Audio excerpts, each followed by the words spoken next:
अस्सलाम वालेकुम बेटा। नाउ हमें जो काइनेटिक्स में लास्ट पार्ट बचा है that is regarding pseudo unimolecular reactions. बाकी ऑर्डर्स के बारे में, इफेक्ट ऑफ टेम्परेचर के बारे में, collision theory that we have already done.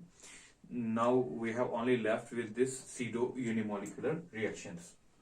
देखिए बेटा, ये सीडो यूनिमोलिकुलर रिएक्शंस क्या है? अगर आपने ऑर्डर मॉलिक्यूलरिटी को ठीक से समझा है then it is very easy. हमारे पास कभी कभी रिएक्शन में क्या होता है, जैसे कि मैं ये रिएक्शन लिख रहा हूं CH3COO C2H5, this is ester. ये एक एस्टर है, COO बीच में है तो एस्टर ग्रुप है। इसको हम ट्रीट कर रहे हैं, इसका हाइड्रोलिसिस करेंगे। जब इसका हाइड्रोलिसिस करते हैं हम देखते हैं इसका हाइड्रोलिसिस बराबर आता है, ये हमें देता है CH3COOH that is acetic acid plus ethanol C2H5OH। ठीक है, एस्टर था, आपने वाटर डाल दिया, वाटर में इसका एसिटिक एसिड बन गया और बन गया एथनॉल।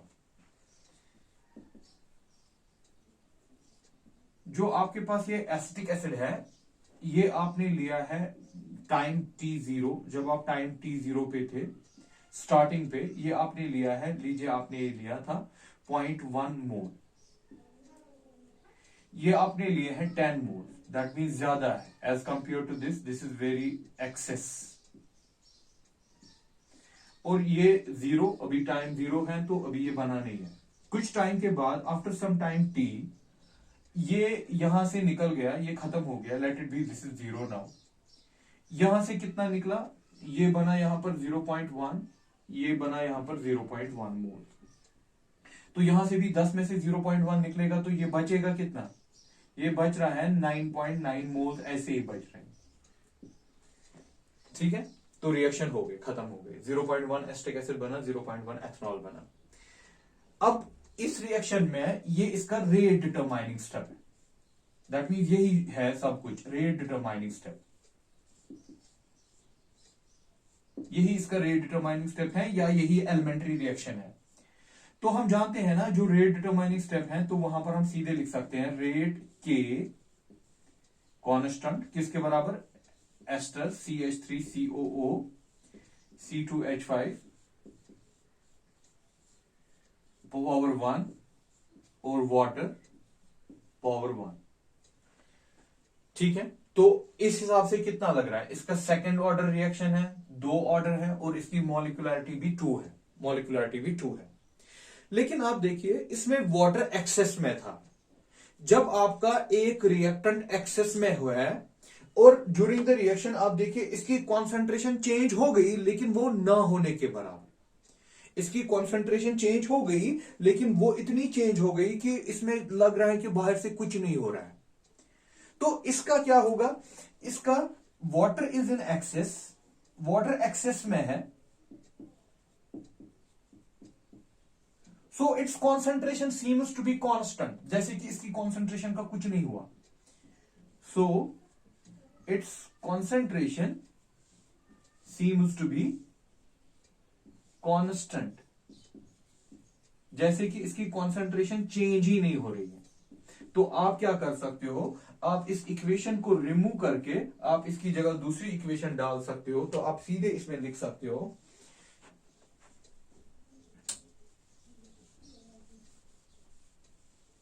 सीधे लिखेंगे रेट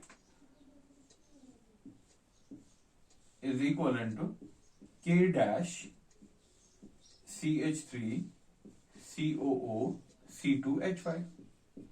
तो वाटर वाला पार्ट उठ गया, दैट मीन मैंने लिखा ये लिखा ना मैंने K डैश मैंने लिखा बराबर किसका, दैट इज K और वाटर, इसको मैंने हटा दिया, that is constant, now new constant. जो आपकी पहली इक्वेशन है वहां पर मैंने K डैश डाला, K डैश किसकी जगह आएगा और K लेगा और वाटर लेगा। दैट मीन उसकी कॉन्सेंट्रेशन जैसे चेंज ही नहीं हो रही है, दैट मीन उसका हम जैसे कि वो है ही नहीं रेट में, ऑल्दो वो होना चाहिए था रेट में, लेकिन अब रहा नहीं। किसकी वजह से नहीं रहा, आपने उसको एक्सेस में लिया था, आपने उसको एक्सेस में लिया था।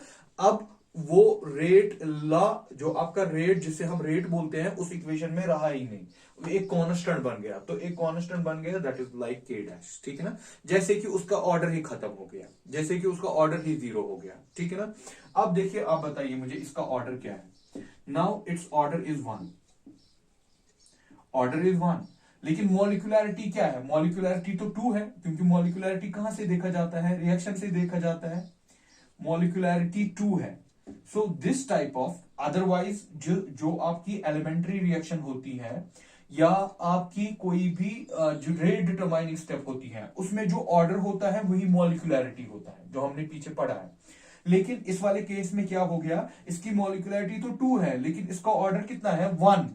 तो इस टाइप ऑफ ऑर्डर को क्या कहते हैं? This is pseudo first order. आप इसको सीडो फर्स्ट ऑर्डर भी कह सकते हो, सीडो फर्स्ट ऑर्डर रिएक्शन, या आप इसको कह सकते हो सीडो यूनिमॉलिक्यूलर, जबकि ये बाइमॉलिक्यूलर थी। लेकिन किस वजह से हो गई यूनिमॉलिक्यूलर? सीडो यूनिमॉलिक्यूलर रिएक्शन किस वजह से हो गई? आपने एक रिएक्टेंट एक्सेस में लिया, उसका वो हट गया, रेट लॉ से ही वो हट गया, जैसे उसका ऑर्डर जीरो बन गया। ऐसे हो गया कि जैसे वो उड़ गया, जैसे उसका ऑर्डर जीरो बन गया, जैसे कि वो है ही नहीं अब, ठीक है ना। तो उस वक्त इस रिएक्शन को क्या कहेंगे? सीडो फर्स्ट ऑर्डर रिएक्शन या सीडो यूनिमॉलिक्यूलर रिएक्शन। अब आप मुझे यहां पर कह सकते हो, अगर हम इसका इसका एक्सेस में लेते, हाँ, अगर ये एक्सेस में आप लेते तो इसके हिसाब से ये उठ जाता, तो ये इसके हिसाब से रहता, तो ठीक है ना। तो जो भी एक्सेस में लिया जाता है, जिसकी कॉन्सेंट्रेशन चेंज लगभग कुछ चेंज नहीं होती, दैट मीन आपको लगता ही नहीं है कि बाहर से कोई चेंज आ गया, तो वहां पर आपका ऑर्डर चेंज हो जाता है। तो आप उसको फिर उस ऑर्डर का नाम चेंज करते हो, आप बोलते हो दिस इज सीडो यूनिमॉलिक्यूलर, या आप बोलते हो सीडो फर्स्ट ऑर्डर। लेकिन जबकि बाहर से लगता है कि बाहर से लगेगा कि इसकी मॉलिक्यूलरिटी टू है, ठीक है बेटा। तो अगर हम इसको नटशेल में अब डिफाइन करें कि सीडो यूनिमॉलिक्यूलर रिएक्शंस क्या है, दस द रिएक्शंस ऐसे हम नोट करके रखेंगे कि सीडो यूनिमॉलिक्यूलर रिएक्शंस किनको कहते हैं। वो तो समझ आ गया किसकी वजह से हो गया, एक्सेस की वजह से हो गया। द रिएक्शंस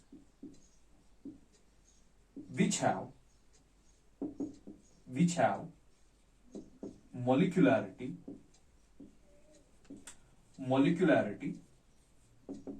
greater than या greater than equivalent to 2, या तो 2 है या 2 से, that means greater than equivalent to 2, या 2 है या 2 से ज्यादा है, बट द ऑर्डर इज 1, लेकिन उसका ऑर्डर कितना है? 1, ऑर्डर इज 1, ठीक है ना। और एक ही स्टेप की है, रेट डिटरमाइनिंग स्टेप था ये, but the order is 1। These reactions are known as pseudo unimolecular या pseudo first order reactions। जबकि इसकी मॉलिक्यूलरिटी 2 है, लेकिन यहां पर दिख रहा है कि जैसे कि 1 ही है, और जैसे कि इसका ऑर्डर अब लग रहा है कि 1 है जबकि 2 था, तो हम इसको बोलते हैं सीडो यूनिमॉलिक्यूलर रिएक्शंस, ठीक है। तो बेटा ये होता है सीडो यूनिमॉलिक्यूलर रिएक्शन। अब एग्जाम के लिए क्या करेंगे आप? एग्जाम में आपको पूछ सकता है कि ये इसको एक्सेस करेगा, तो आप ये हट गया रिएक्शन में, जैसे कि इसके ऑर्डर बन गया 0। अगर इसको एक्सेस किया तो इसका ऑर्डर बन गया 0। नाउ एग्जाम्पल्स पे ख्याल रखिएगा, क्योंकि एग्जाम्पल्स भी पूछा जाता है इसमें कि कौन कौन सी ऐसी रिएक्शंस हैं जहां पर आप देखते हो। एक तो मैंने आपको दिखाया हाइड्रोलिसिस ऑफ एस्टर, और दूसरी जो आपकी टेक्स्ट बुक भी मेंशन कर रही है, दैट इज इन्वर्जन और हाइड्रोलिसिस ऑफ स्क्रोज। सेकेंड एग्जाम्पल इसकी इन्वर्जन कहिए या हाइड्रोलिसिस ऑफ सक्रोज। इसको इन्वर्जन क्यों कहते हैं ये आपको आगे पढ़ना भी है। सक्रोज होता है हमारे पास, अगर सीधे फॉर्मूला से लिखे C12H22O11, इसमें वाटर डाला, ऑब्वियसली वाटर एक्सेस में है, it will break into C6H12O6 plus C6H12O6। This is glucose and this is again glucose, sorry this is fructose. एक ग्लूकोज हो गया, एक हो गया फ्रैक्टोज, ये आइसोमर्स है। इनके बारे में इसको इन्वर्जन विवर्जन कैसे कहते हैं ये आपको बायोमोलिक्यूल्स में आगे पढ़ना है। तो एग्जाम्पल यहां पर इंपॉर्टेंट है, एक्सेस लिया है वाटर। ऐसे ही मैं तीसरी एग्जाम्पल ले रहा हूं, दिस इज एसिटिक एनहाइड्राइड, इसका नाम कॉमन नेम एसिटिक एनहाइड्राइड, ठीक है। इसको हम डालते हैं एथेनॉल में, C2H5OH, एक्सेस में डाला एथेनॉल, एसिटिक एनहाइड्राइड को डाला एथेनॉल में, और एथेनॉल क्या लिया है, एक्सेस। नाउ ऑब्वियसली अगर आप इसकी मॉलिक्युलरिटी चेक करेंगे वो तो 2 + 1 दैट इज 3, लेकिन ये एक्सेस में है ना, ये हट जाएगा, तो ये खाली इस पे डिपेंड करेगा, तो इसको भी क्या कहेंगे, सीडो यूनिमोलिकुलर रिएक्शन। ये हमें क्या देगा, this will give ester CH3COO C2H5 plus water, ये हमें एस्टर देगा और वाटर बना के देगा, लेकिन ये भी क्या है, सीडो यूनिमोलिकुलर। आप देखिए इसकी मॉलिक्युलरिटी अदरवाइज कितनी है, 2 + 1 दैट इज 3, लेकिन बिहेव करेगा यूनिमोलिकुलर टाइप, ठीक। तो these are some examples of pseudo unimolecular reactions. So examples यहाँ पर एग्जाम के लिए आपके लिए इंपॉर्टेंट है, एग्जांपल से समझ आता है कि कौन से टाइप्स हैं, यूनिमोलिकुलर हम कह सकते हैं, सीडो यूनिमोलिकुलर, ठीक। This is all about the pseudo unimolecular reaction. यहाँ पर हमारा चैप्टर कंप्लीट हो गया। Now we are going for solving DPP, second DPP. इसका पहला डीपीपी हमने सॉल्व करके रखा है, नाउ सेकंड डीपीपी हमारे पास है, हम इसको सॉल्व करने जाएंगे।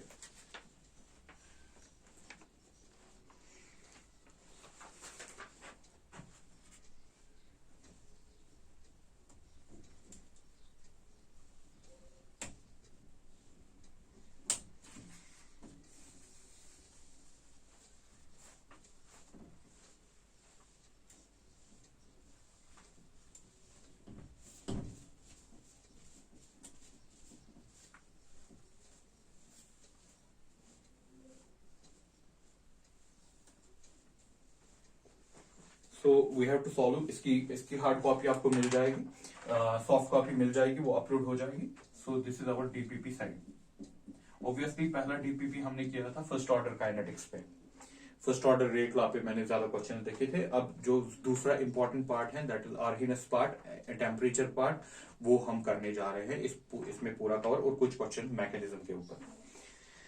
अगर पहला क्वेश्चन नंबर पहला है, हमें क्वेश्चन नंबर 1 कह रहा है, for a reaction for which the activation energy of forward and backward are equal, that means कोई reaction है जिसमें activation energy forward और activation energy backward बराबर है, तो उसके लिए क्या कंडीशन होना चाहिए, activation energy forward backward। पहला पॉइंट ऑप्शन दे रहा है delta H 0, second option delta S 0, ठीक है ना, और थर्ड लिख रहा है ऑर्डर इज 0, ऑर्डर इज 0, और डी लिख रहा है इन प्रेजेंस ऑफ कैटलिस्ट, या in there is no catalyst, no catalyst. ये ऑप्शन है, हमें इसमें क्या है, फॉरवर्ड एक्टिवेशन बैकवर्ड एक्टिवेशन बराबर है। देखिए बेटा, अगर हम ऐसे बनाते हैं जो मैंने आपको पीछे दिखाया है, रिएक्टेंट ये बनाता है प्रोडक्ट, ठीक। अगर ये इसका होता है forward activation, EAF forward activation, ये क्या होता है, बैकवर्ड एक्टिवेशन, अगर प्रोडक्ट को वापस आना है, बैकवर्ड एक्टिवेशन। अब इन दोनों में जो फर्क होता है दैट इज डेल्टा H, मैं आपको पढ़ा चुका हूं, इन दोनों में फर्क डेल्टा H। अब आप खुद ही अंदाजा कीजिए क्या आंसर होना चाहिए। अगर ये for activation forward activation backward बराबर है, दैट मीन ये यहीं पर रुकना चाहिए ना, यहीं पर, तो डेल्टा H कितना होना चाहिए, 0, तो डेल्टा H 0 होना चाहिए, तब जाके फॉरवर्ड और बैकवर्ड का एक्टिवेशन बराबर हो जाएगा। तो इसका ऑप्शन हो गया डेल्टा H इज 0। तो जिन रिएक्शंस में डेल्टा H 0 होगा उनमें फॉरवर्ड एक्टिवेशन और बैकवर्ड एक्टिवेशन बराबर है, ठीक है। So this is our question number first, सीधे ऑब्जेक्टिव टाइप क्वेश्चन था, MCQ, तो इस कॉन्सेप्ट पे आप इसको देख सकते हो। So we have question number 2। अगर आपके पास फिर से है X to Y जानना है, रिएक्शन करनी है, इसका एक्टिवेशन एनर्जी है, इसका एक्टिवेशन एनर्जी है 30 किलो जूल्स पर मोल, इसका डेल्टा H है, एक्सोथर्मिक रिएक्शन है, -20 किलो जूल्स पर मोल। आपको बताना है reverse backward activation, activation backward, ये हो गया फॉरवर्ड है, दैट मींस रिवर्स रिएक्शन होगी। तो आप क्या करेंगे, मैंने आपको इक्वेशन इसकी फॉर्मूला दी है, delta H activation energy forward minus activation energy backward, delta H इसके बराबर होता है। अगर ये 0 रखेंगे तो ये दोनों बराबर हो जाएंगे, जो अभी इससे पहले क्वेश्चन था। लेकिन अब ये कितना है, -20 है। फॉरवर्ड कितना है, 30 है। आपको क्या निकालना है, बैकवर्ड निकालना है। तो EAB that is energy, activation energy backward, that is 30। इसको इधर करेंगे तो ये प्लस बन जाएगा 20, तो इसका निकल जाएगा 50 आंसर। तो ये हो गया हमारा क्वेश्चन नंबर 2। तो ये ऐसे क्वेश्चन आप बहुत सारे देखेंगे जिसपे ये एक्टिवेशन एनर्जी फॉरवर्ड बैकवर्ड पे उधर इधर कर रहा है, तो इनका ख्याल रखिएगा ठीक से। बहुत ही आसान है, इसमें यही इक्वेशन ज्यादा बनती है, delta H EA minus EB क्या होता है, एक्टिवेशन फॉरवर्ड एक्टिवेशन बैकवर्ड, जो मैं आपको आर्गनस में पहले ही पढ़ा चुका हूं। अब देखिए बेटा क्वेश्चन नंबर 3। हमारे पास एक रिएक्शन है, इसमें रेट कांस्टेंट है K है, रेट कांस्टेंट है इसका 3 इंटू 10⁻⁻4 सेकेंड इनवर्स। इसका आर्हिनस पैरामीटर, आर्हिनस फैक्टर जिसको बोलते हैं, आर्हिनस फैक्टर है इसमें 6.4 इंटू 10⁻14 सेकेंड इनवर्स। और इसका एक्टिवेशन एनर्जी है 104.4 किलो जूल। आपको बता रहा है कि अगर इसी रिएक्शन में टेम्परेचर इन्फिनाइट जाएगा तो आप बताइए कि रेट कांस्टेंट का क्या होगा।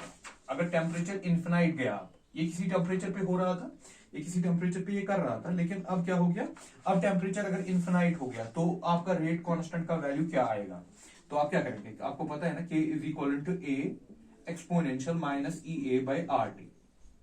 अगर टेम्परेचर इन्फिनाइट जा रहा है, टेम्परेचर जब इन्फिनाइट जाएगा तो ये सारी टर्म 0 बन जाएगी, डिनोमिनेटर में इन्फिनाइट जाएगा तो ये सारी टर्म 0 बन जाएगी, anything raise power 0 that is 1। Temperature जब इन्फिनाइट जाएगा K A, तो ये सारी टर्म 0 बन जाएगी, that is anything raise power 0 that is 1। तो K किसके अप्रोच में जाएगा, A, तो K का वैल्यू क्या आएगा 6.4 इंटू 10⁻14 सेकेंड इनवर्स। ये हो गया तब जब टेम्परेचर इन्फिनाइट जाएगा। जब टेम्परेचर इन्फिनाइट जाएगा तो आपका जो रेट कांस्टेंट है वो आर्हिनस पैरामीटर के बराबर बन जाएगा। This is our question number 3।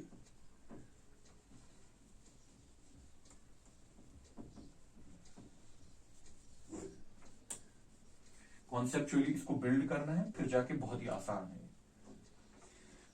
So we have now question number 4। Question number 4 में हमें रिएक्शन दे रहा है, we have H2 plus I2 gives twice HI. H2 plus I2 gives twice HI. इसका हमें ये कुछ दे रहा है, यहां पर आप भी देखिएगा वो टेम्परेचर दिया है, टेम्परेचर दे रहा है 769 और दूसरा टेम्परेचर 667। इसका 1/T दे रहा है, इसने खुद किया है इसको कन्वर्ट 1/T। ये दे रहा है 1/T 1.3 इंटू 10⁻³ और इसका है 1.5 इंटू 10⁻³ लॉग K का वैल्यू दे रहा है खुद, लॉग K इज 2.9 और इसका लॉग K का वैल्यू 1.1। आपको एक्टिवेशन एनर्जी कैलकुलेट करनी है, सीधे फॉर्मूला बेस्ड क्वेश्चन है। आपको पता है ना लॉग K2, चलिए मैं इस वाले साइड को 2 रखता हूं, इस वाले साइड को 1 रखता हूं, ये वाला साइड सारा 1 है, ये 2 है। log K2/K1 EA 2.303 R, आप ऐसे भी लिख सकते थे 1/T1 सॉरी 1/T2 या T1 प्लस में T1 ही है पहले, माइनस 1/T2। हाँ, यहां पर ख्याल रखिएगा ये log K का वैल्यू है, that mean log K2 is this, log K1 is this, but this is log K2/K1। तो इस फॉर्म में इसको वैल्यू ना डालिए, आप इसको ऐसे लिखिए log K2, यहां पर ही गड़बड़ हो जाएगा, मेन क्वेश्चन एक्चुअली यहां पर ही अटका है। इसको आप ऐसे लिखिए log K2/K1, क्योंकि लिख सकते हैं log m/n log m minus log n EA 2.303 R 1/T1 minus 1/T2। ठीक है, K2 ये है 2.9, log K1 log K2 2.9 log K1 1.1 2.303 पता, R जो होगा आप हाँ आर को पूरा देखिएगा। अगर आंसर कैलोरीज में है ना, अगर आंसर कैलोरीज में वहां पर कुछ है, कैलोरीज में कर रहा है, तो आर का वैल्यू 1.98 होता है, वो आप अप्रोक्सीमेटली 2 ले सकते हो। लेकिन अगर आपका आंसर जूल्स में है, अगर आपका आंसर जूल्स में है, तो आप आर का वैल्यू 8.314 लीजिए, ठीक है ना। तो आप पहले आर का वैल्यू इसमें आंसर देके है 8.314 लीजिएगा आप, 8.314। आप इसका आर का वैल्यू लीजिएगा 8.314, 1/T1 इतना हो गया, 1/T2 इतना हो गया, 1/T1 ये वैल्यू है। तो आप इनको पुट कीजिए वैल्यू को और एक्टिवेशन एनर्जी यहां से कैलकुलेट कीजिए। दैट मीन इसके बाद इसको कैलकुलेट करना है बस, और कुछ नहीं। This is a simple formula basic. लेकिन आर का वैल्यू क्वेश्चन में देके, क्योंकि कुछ क्वेश्चन में आंसर कैलोरीज में होता है, तो आर का वैल्यू आपको 2 लेना है। अगर आपका जूल्स में ही लेना चाहते हो देन इट इज 8.314, जो आप जानते हैं। चलिए बेटा, this is our question number 4।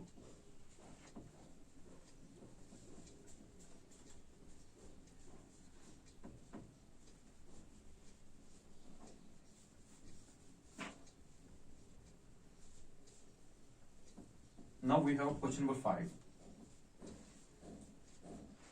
अब आपके पास क्वेश्चन नंबर 5 है। क्वेश्चन नंबर 5 में ये कह रहा है कि the rate of A reaction increases by 2.3 times. Rate of reaction increases कितना? 2.3 टाइम्स। कब?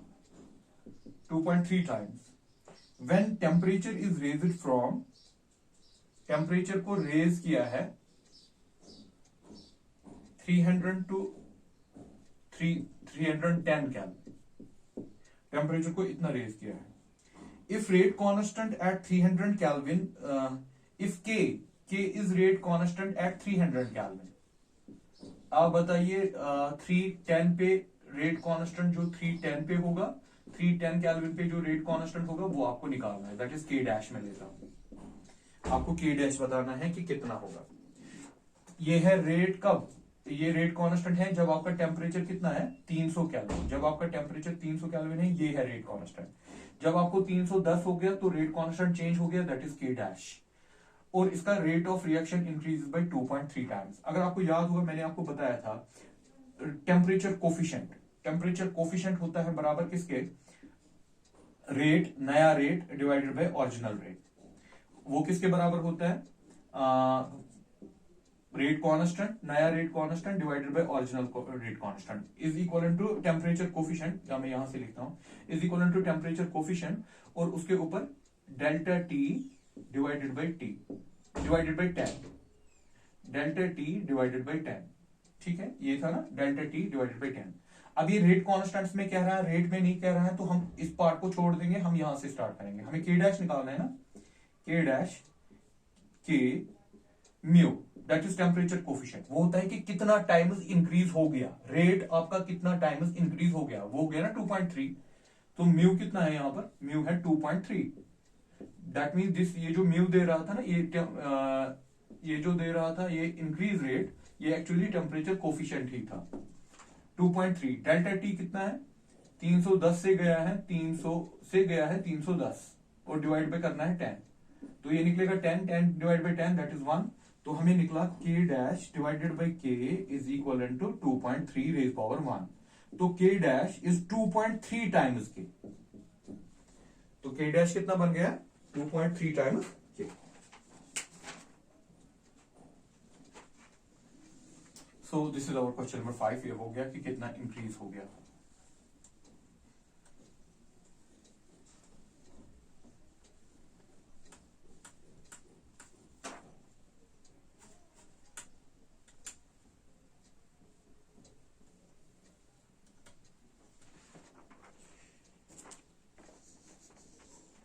Now question number 6.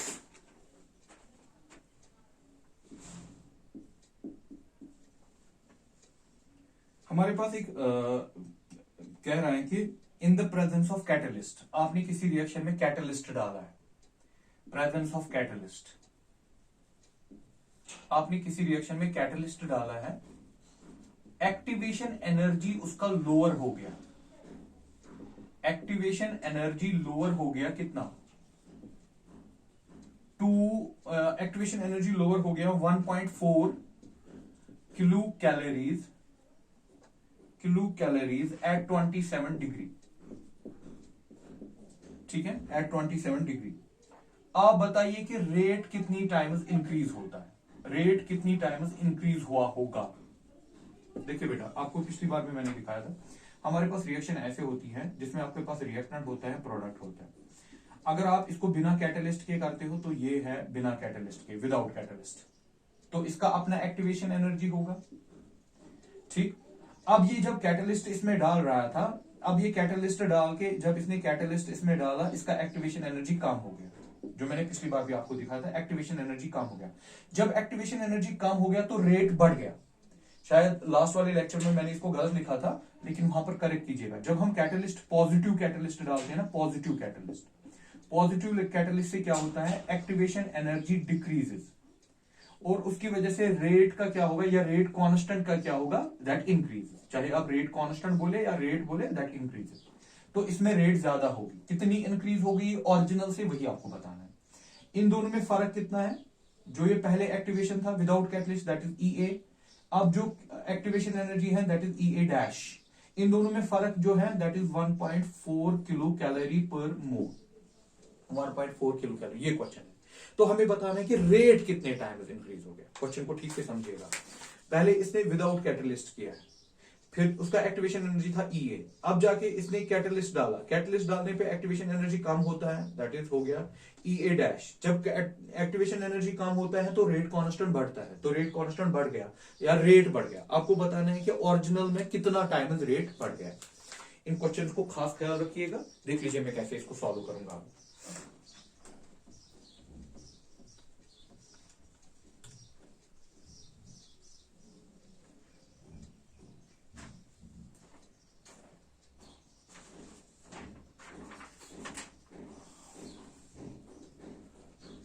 आपके पास लॉग विदाउट कैटलिस्ट, जब हमने विदाउट कैटलिस्ट ले रहे, जब हमने कैटलिस्ट नहीं लिया था, लॉग के कुछ था रेट, या चलिए K1 लिखता हूं, इज इक्वल टू EA, इसका कुछ एक्टिवेशन एनर्जी था 2.303 R 1/T1 माइनस 1/T2। ये no, this is at for two temperature. हम टू टेम्परेचर वाली इक्वेशन इसमें नहीं लगा रहे, हम सीधे लगाएंगे जो एक ही टेम्परेचर पे होती हैं। log K1 log A minus EA divided by 2.303 RT। Temperature तो चेंज नहीं हो रहा है, ये सिर्फ एक्टिवेशन एनर्जी चेंज हो रही है with catalyst.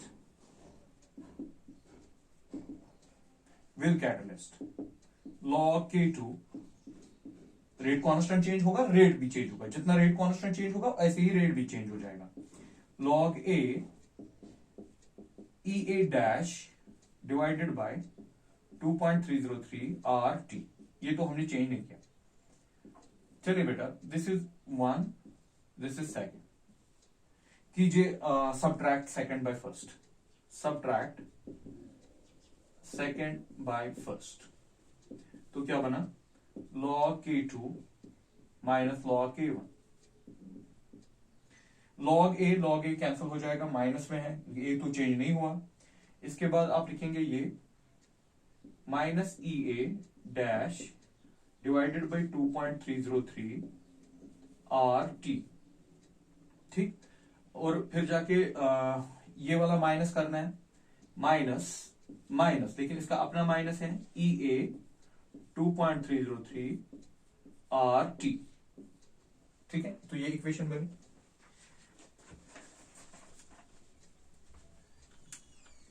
Can I right, मैं इसको लिख सकता हूं ना यहाँ पे, log K2 minus log K1 जो है आपका, तो नहीं कर सकते हम,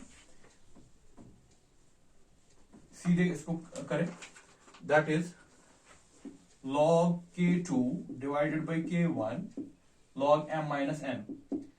इसमें भी 2.303 RT है, इसमें भी 2.303 RT है, तो हम 2.303 RT कॉमन निकालते हैं।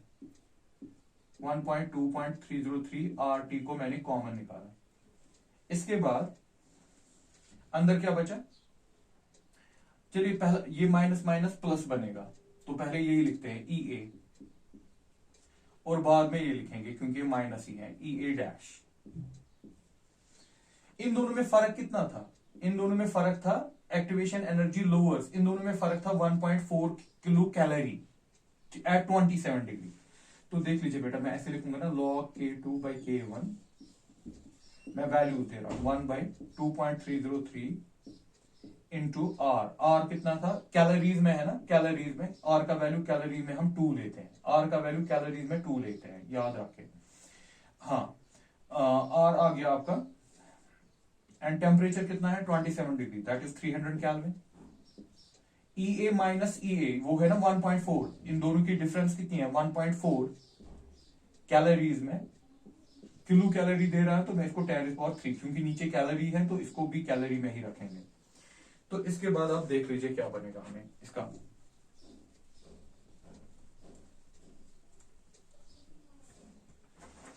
सो इट गेट्स, ये हो जाएगा हमारा log K2 divided by K1। देख लीजिए यहां 3 जीरो, इसको मैं 14 लिख सकता हूं, और ये 2 जीरो रहेंगे, वो 2 जीरो इसके साथ कैंसिल करेंगे। मैं ऐसे लिख रहा हूं 14 इंटू 10⁻², दैट इज 100। नीचे है 2 इंटू 2.303 इंटू 300 मैंने कैंसिल किया इसके साथ, दैट इज log K2/K1। जब इसको आप मल्टीप्लाई करेंगे ना 3 को इसके साथ, ये अप्रोक्सीमेटली 7 निकलेगा, अप्रोक्सीमेटली 7 निकलेगा। 7 इंटू 2 कितना हो गया? 14, तो ये 14/14 बचा। 14/14 क्या हो गया? 1। तो हमें क्या निकला? log K2